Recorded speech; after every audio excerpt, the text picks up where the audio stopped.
Salve camaradas, tudo bem? O tema do vídeo de hoje é como baixar o preço da comida no Brasil.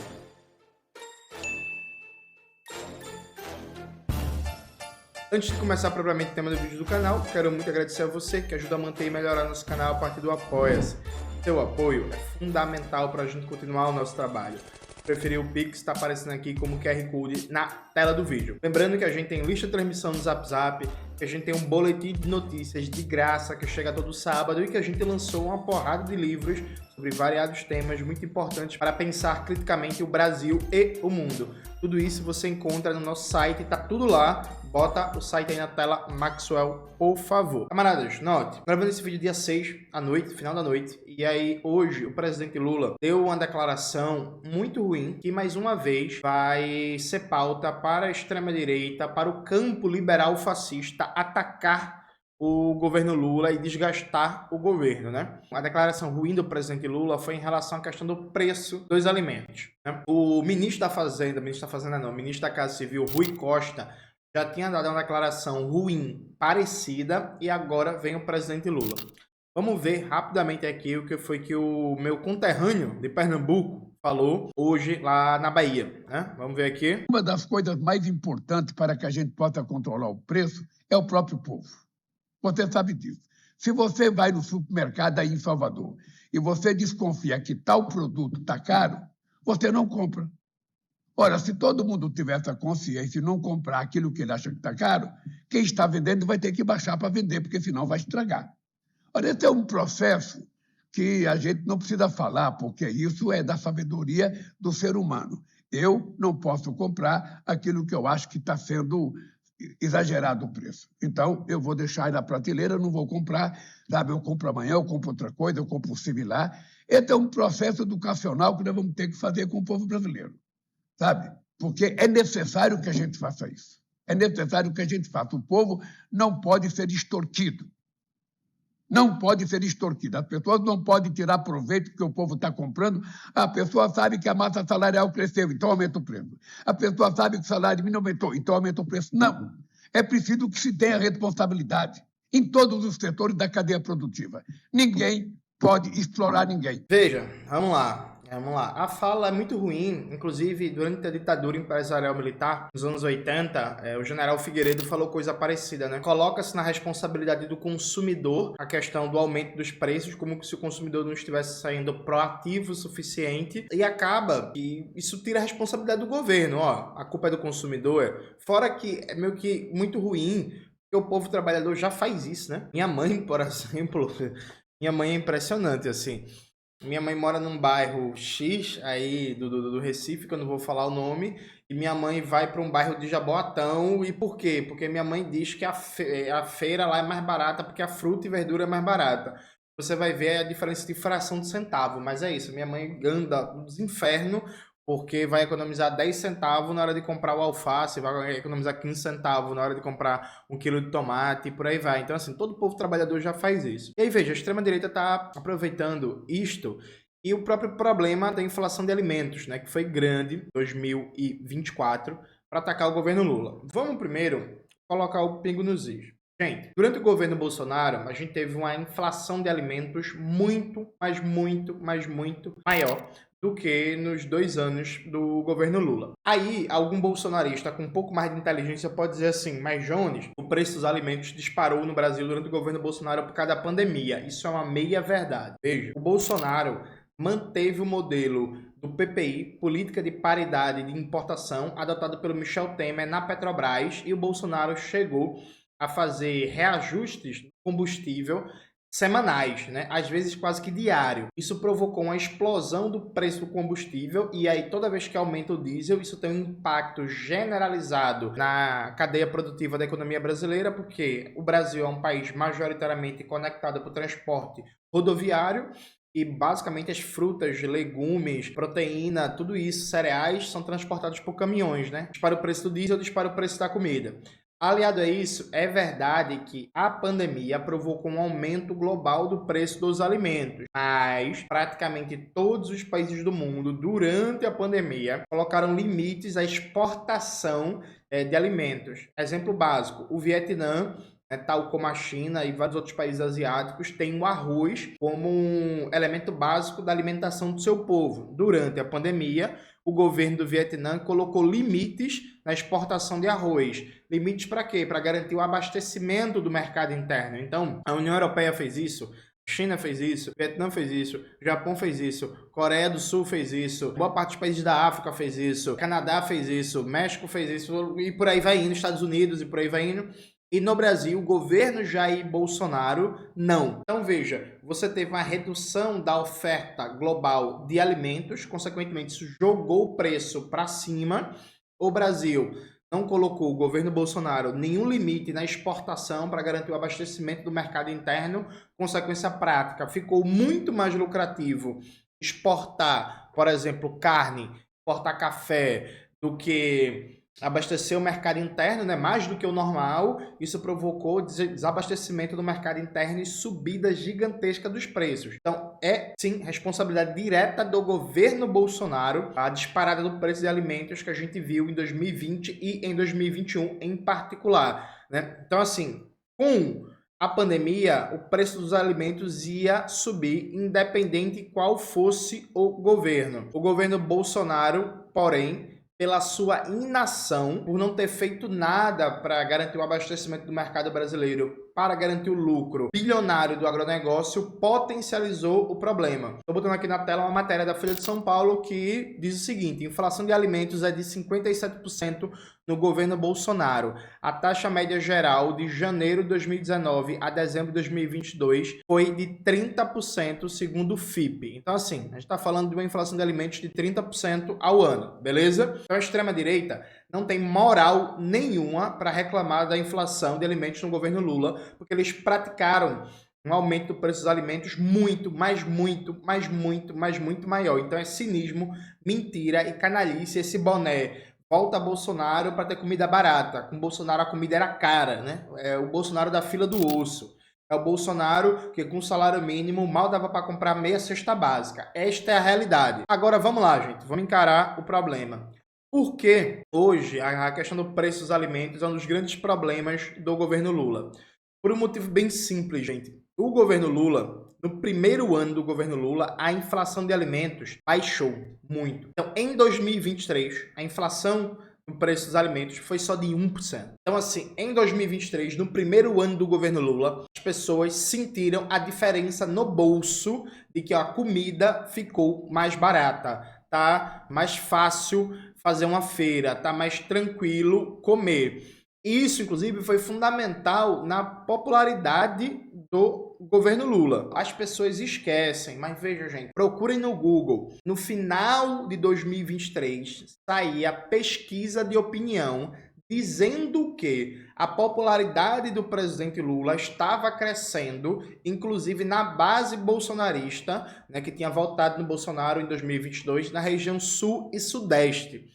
Então, objetivamente, o preço dos alimentos diminuiu em 2023, especialmente se comparado com 2022 e 2021, né? Então, isso foi responsável por um crescimento da popularidade do presidente Lula. Essa diminuição do preço dos alimentos foi fruto fundamentalmente da recuperação das cadeias produtivas no contexto de pós-pandemia. E é aqui que começa o problema. Qual é o problema? Veja, o presidente Luiz Inácio Lula da Silva, ele fez uma campanha eleitoral muito voltada para dar respostas aos problemas imediatos que o povo estava sentindo durante o governo Bolsonaro. Então Lula falou muito de abrasileirar o preço dos combustíveis, claro, depois de toda a presepada que foi aumento semanal, diário, do preço do diesel e da gasolina. O presidente Lula falou muito do combate à fome, depois de tudo que a gente viu, particularmente em 2021. O presidente Lula falou sobre o preço da energia elétrica e tomar de volta a Eletrobras, que foi privatizada, e por aí vai indo. Como é característico do PT, o PT esquece o discurso de campanha quando acaba a eleição, né? E na hora de governar, não importa o que se falou na campanha, tudo é esquecido, né? Absolutamente tudo é esquecido. Veja, o presidente Luiz Inácio Lula da Silva, ele poderia ter aproveitado a baixa do preço dos alimentos em 2023 para fazer disso uma marca do seu governo e aproveitar para retomar a política de estoques reguladores. Que é a política de estoques reguladores, que tem em vários e vários países do mundo, que é uma política consagrada, que é eficaz e que dá certo. É basicamente o seguinte: o governo, o Estado, ele atua no mercado comprando alimentos quando o preço está baixo, para inclusive garantir a subida do preço. Então, quando o preço está muito baixo ao ponto de inviabilizar, né, o produtor rural, produtores rurais, provocando falência, o governo entra, compra, aumenta a demanda para subir o preço, forma estoques, guarda isso que comprou, e aí quando o preço está muito alto no mercado, o governo vai e libera os estoques que foram comprados na baixa para baixar o preço. Então, na ideia da lei da oferta e da procura, o governo atua sendo uma espécie de regulador da lei da oferta e da procura, garantindo que nem o preço suba muito ao ponto de provocar fome e desabastecimento, nem um preço desça tanto ao ponto de não ser lucrativo produzir ou provocar falências em massa de produtores rurais, entendeu? Então eu vejo isso é feito com algumas formazinhas diferentes, mas isso é feito, ó, uma porrada de país do mundo afora. O governo Temer destruiu a política de estoques reguladores no Brasil. Claro, essa política já vinha sendo enfraquecida no governo Dilma II, mas o governo Temer destrói a política de estoques reguladores dentro de uma lógica que, para os grandes do agronegócio, é ótimo não ter política de estoques reguladores, porque cada vez que existe algum problema, cada vez que, por exemplo, só para vocês entenderem o que significa essa lógica. O dólar se valorizou, então se o dólar se valorizou, fica mais lucrativo exportar, aumenta a exportação. E o mercado interno que se exploda.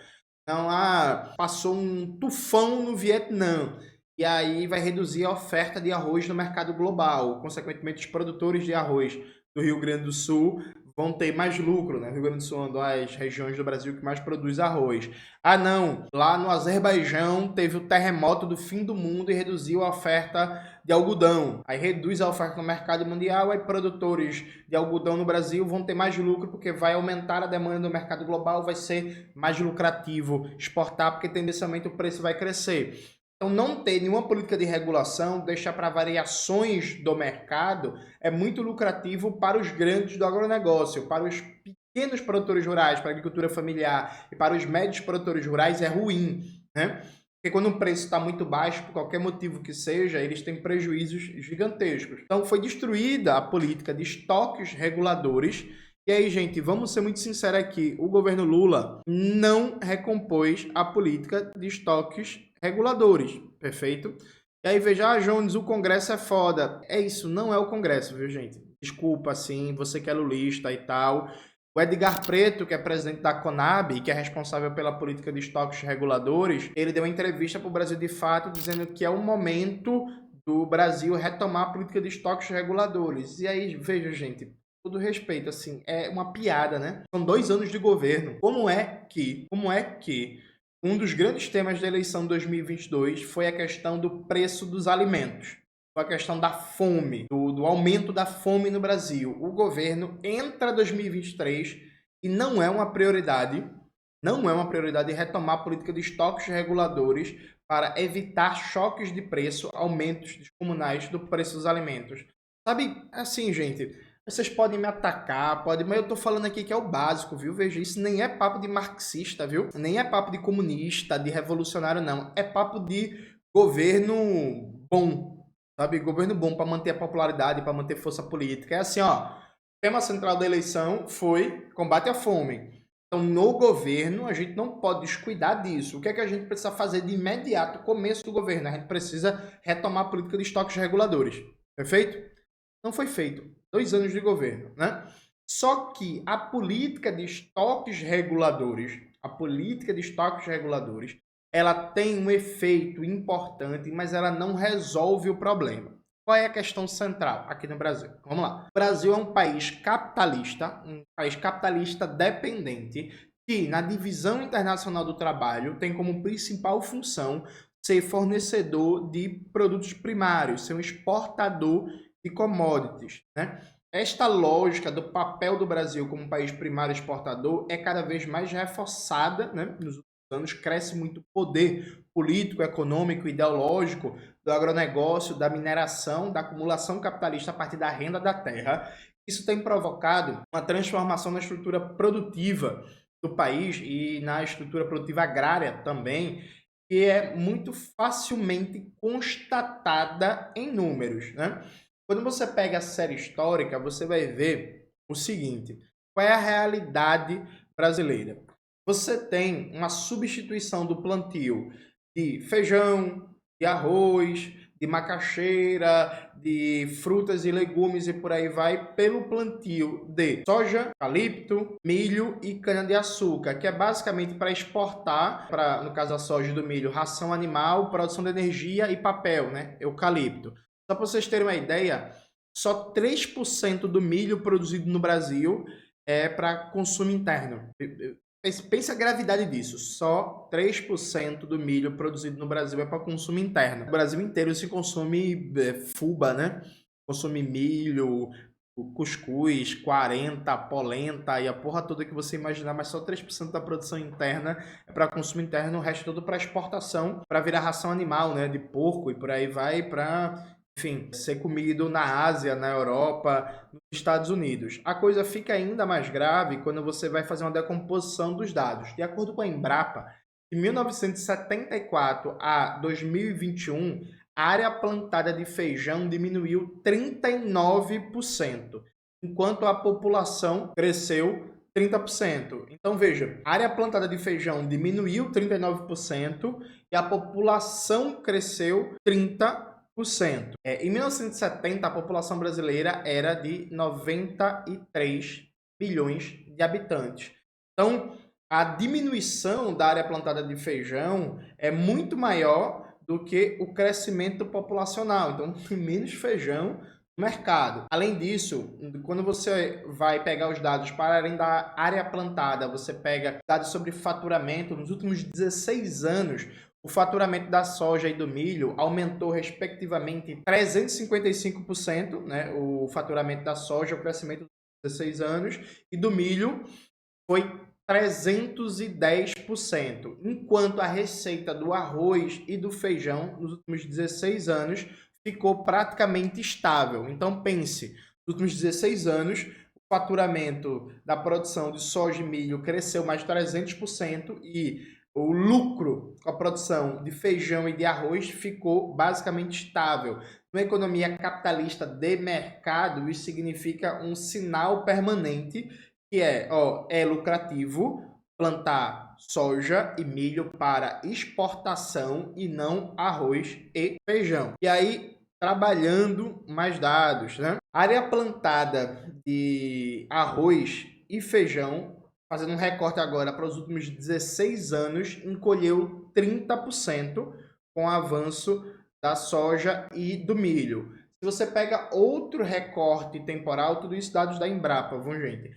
A área plantada de feijão, arroz e mandioca em 2022 é a menor dos últimos 45 anos. Então, veja, a área plantada de feijão, arroz, mandioca em 2022 é a menor dos últimos 45 anos. E aí, saindo da Embrapa e pegando dado do IBGE, o IBGE mostra que em 2021 a inflação da mandioca foi de 48,1%. A segunda maior taxa entre os alimentos, perdendo apenas para o café moído. Ainda em 2023, saiu uma matéria no passado, em 2024, falando 2023, no site Em Defesa do Comunismo, no site do PCBR, falando de uma explosão do preço do açaí para o norte do Brasil. Então aqui a gente tem um problema sistêmico. Esse problema sistêmico, em última instância, é a propriedade capitalista da terra, que a lógica é produzir o que dá lucro, não o que é importante para o povo trabalhador brasileiro, para a soberania alimentar, para a segurança alimentar do povo brasileiro, da soberania nacional brasileira. Para além da dimensão do próprio problema capitalista da propriedade privada da terra, a terra deveria ser nacionalizada e ter uma reforma agrária, a gente tem essa dinâmica primária exportadora cada vez mais fortalecida, que está tirando a área de cultivo do feijão, do arroz, da macaxeira e por aí vai, e transformando a produção, não de comida, mas a produção de commodities. É isso, é para exportação. Perfeito? Produção de commodities para exportação. Algum liberal pode dizer assim, ah, Jones, mas a área plantada diminuiu, mas a produtividade cresceu. De fato, a produtividade na produção de feijão, arroz e macaxeira nos últimos anos cresceu. É por isso que a situação não é pior, né? Mas essa produtividade não compensou a redução da área cultivada e nem o sinal de preço do próprio mercado capitalista. Quer dizer, é muito mais lucrativo plantar soja do que feijão. Está diretamente conectado à estrutura de incentivos da agricultura brasileira. Então, veja, o Plano Safra, o governo Lula, quando voltou, lançou o maior plano safra da história, de 400 bilhões, é uma tragédia. É uma tragédia, porque é uma lógica de incentivar a produção de commodities, não de comida. Então, qual é a questão aqui? Qual é a questão aqui? Vamos lá. Questão imediata, baixar o preço dos alimentos. Questão imediata, é preciso retomar o quanto antes a política de estoques reguladores. É inacreditável, é inaceitável que em 2 anos de governo isso não foi feito ainda. Perfeito, gente. Assim, ó, você quer xingar, me odiar, pode fazer, mas assim, cobre do presidente que vocês apoiam, gostam, amam, defendem. Vamos lá, gente, é 2 anos de governo, né? 2 anos de governo, nada de retomar a política de estoques reguladores. A segunda questão é, no imediato, uma questão de crédito. Veja, você precisa garantir mais acesso a crédito para a agricultura familiar, para a agroindústria, para a média propriedade. Você precisa dar mais incentivo para a produção de feijão, de arroz, de macaxeira, de frutas, legumes, cereais para o mercado brasileiro. Além de crédito, é preciso investir de maneira significativa numa política de mecanização e aumento da produtividade. E aí vem alguns gargalos, né? Menos de 5% da agricultura familiar do Nordeste é mecanizada.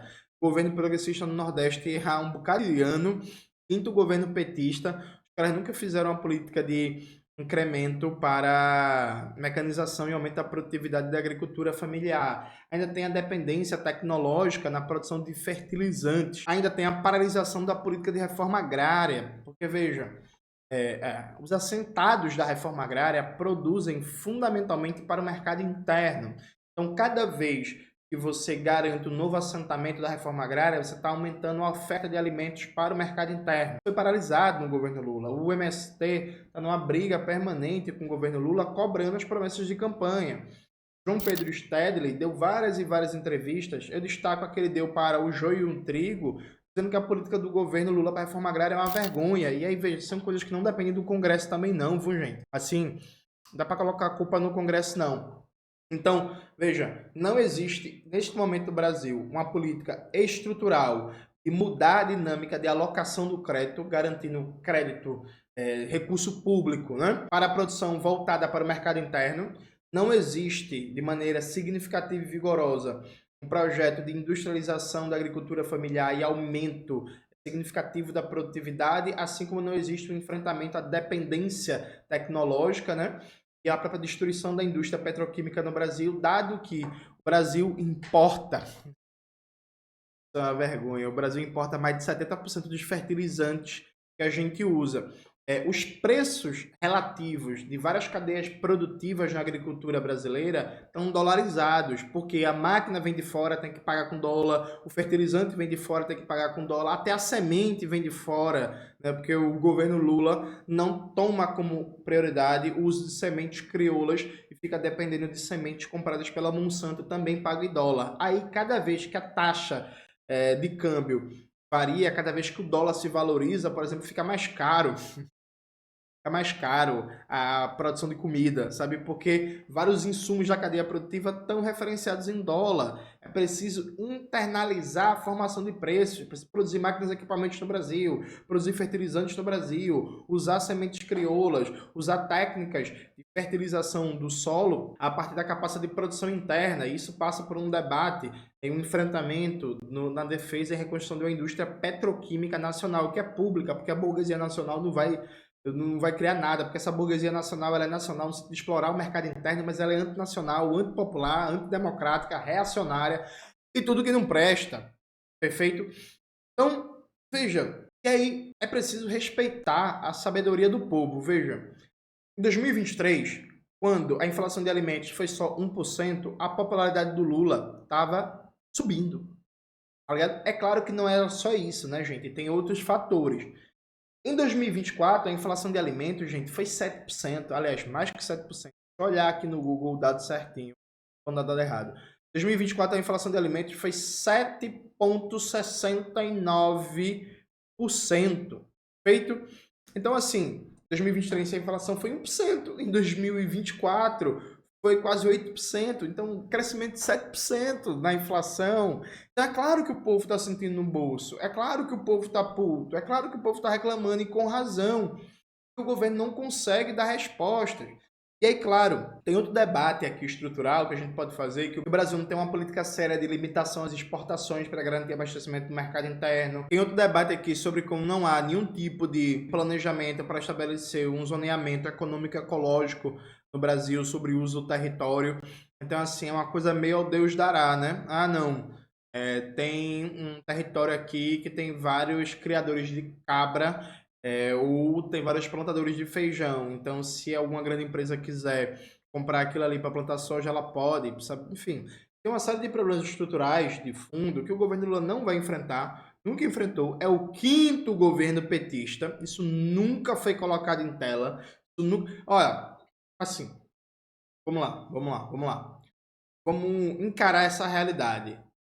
Vocês podem querer usar como bode expiatório o Congresso. Fato concreto é que o governo Lula, o quinto governo, nunca atuou para tentar colocar em perspectiva, em enfrentamento, em mobilização, em debate nacional, uma transformação da agricultura brasileira, uma própria transformação do uso da terra nas relações de produção do Brasil. Isso nunca foi tentado. No melhor momento petista, que a gente teve foi um crescimento do crédito, foi uma melhora da infraestrutura dos assentamentos, foi políticas como a Política Nacional de Aquisição de Alimentos ganhar mais verbas, o que é muito importante, o Pronera ganhar mais verbas, o que também é muito importante, mas tudo isso dentro de uma lógica que nunca se tentou nenhuma alteração na dinâmica produtiva.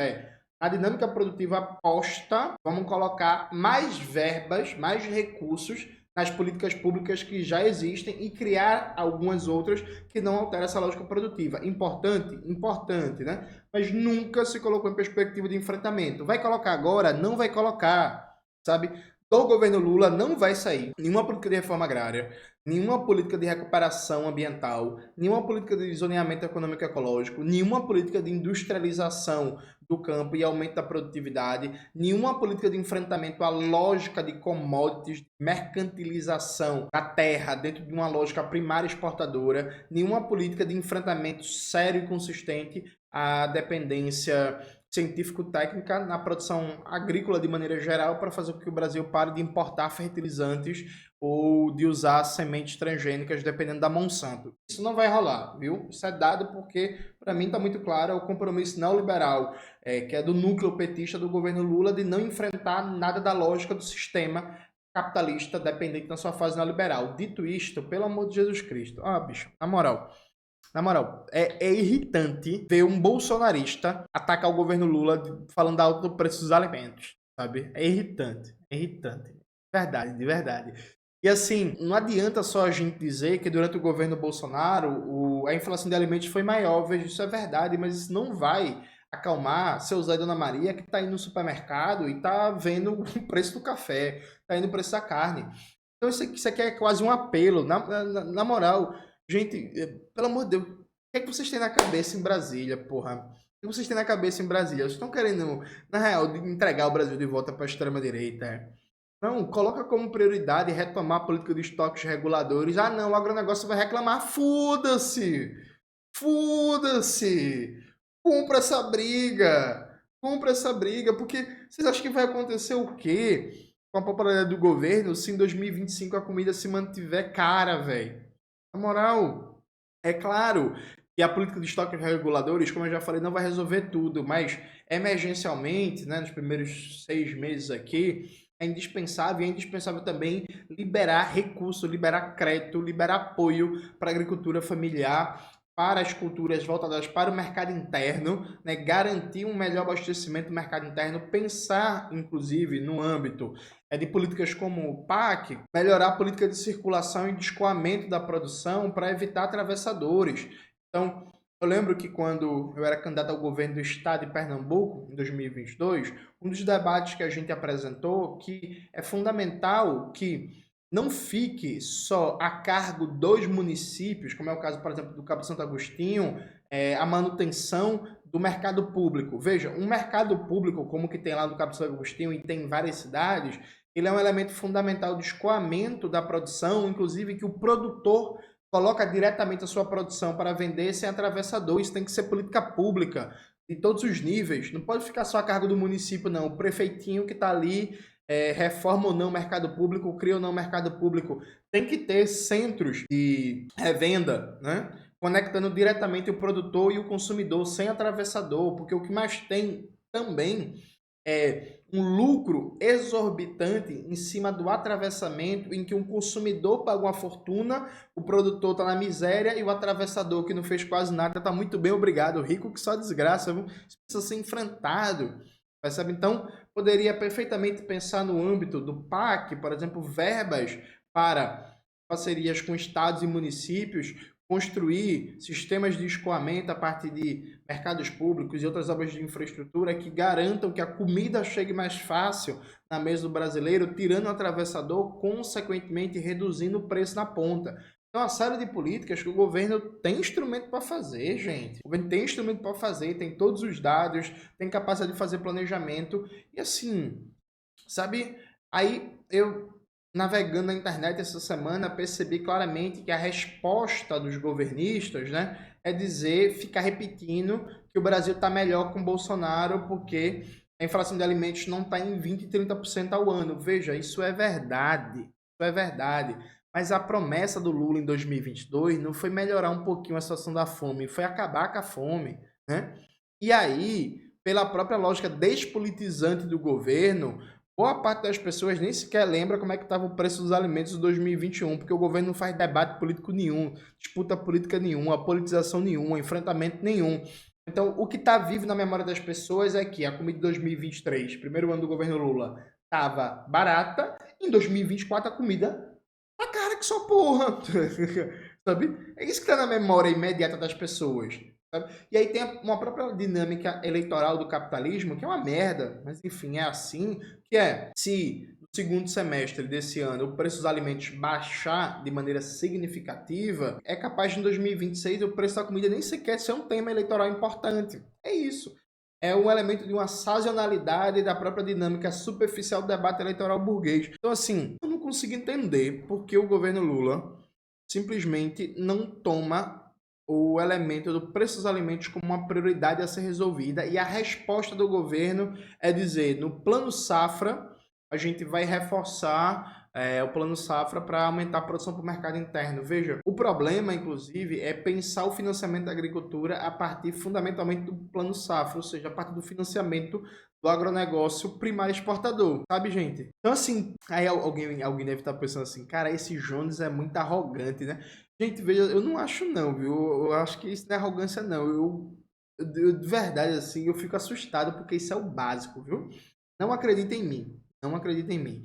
Vejam a entrevista que o Gilmar Mauro, dirigente nacional do MST, deu para o Manhã Brasil, conduzido pelo Mauro Lopes. Tem o corte, tá disponível já da entrevista. Bota aí na tela, Maxwell. Veja o que o Gilmar Mauro fala, gente. Assim, sabe? Então, é isso, velho. Falta o governo Lula agir. O resumo da ópera é: falta o governo Lula agir. Mesmo que este governo não vá entregar nenhum projeto de enfrentamento estrutural à lógica primária exportadora e à mercantilização da terra, portanto, a gente vai ter problemas ainda gigantescos de longo prazo, o governo pode e tem instrumentos para agir no imediato para começar uma baixa no preço dos alimentos. O não fazê-lo significa dar mais um passo para entregar o Brasil de volta nas mãos da extrema-direita. E eu espero muito, cada vez eu tenho menos expectativa ou esperança, viu, gente? Mas eu espero muito que esse povo em Brasília acorde, viu? Porque tá ganhando um salário muito bom para tá fazendo tanta merda, né?